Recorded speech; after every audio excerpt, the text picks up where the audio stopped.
Producing fruit through repentance. పశ్చాత్తాపం ద్వారంగా ఫలం ఫలించాలంట. పశ్చాత్తాపం ద్వారా ఫలం ఫలిస్తాం ఏంటి? రక్షించబడతాం ఏంటి? నువ్వు రక్షించబడినప్పుడు క్రీస్తుతో పాటు కలపబడుతున్నావు. You are grafted in Christ.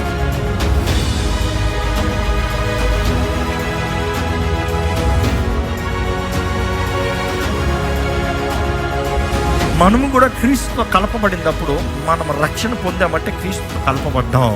కానీ కలపబడిన మనము ఫలించాలనేది దేవుడు డిమాండ్. ఫలం ఫలం ఫలించని ప్రతి కొమ్మని నరికేస్తా. Why is it so hard? Why is it so rude?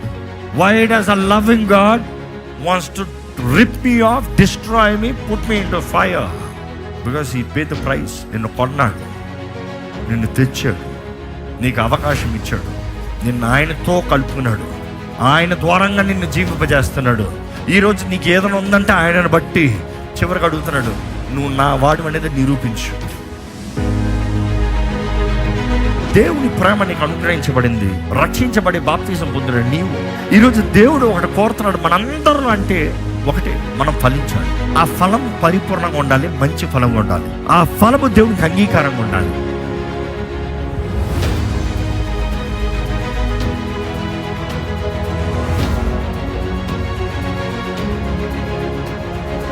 You need to do. నీవు చేయవలసింది, నీవు కలిగి ఉండవలసింది. ఈరోజు దేవుడు కోరేది ఒకటే, మన స్వభావం ఎలాగుంది, మన హృదయం ఎలాగుంది. రక్షించబడిన మనము మన స్వభావంలో మార్పు ఉందా? దేవుని బిడ్డని చెప్తున్నా, నీవు నీ స్వభావంలో మార్పు ఉందా? నీ ఫలము నీలో ఫలిస్తున్నావా?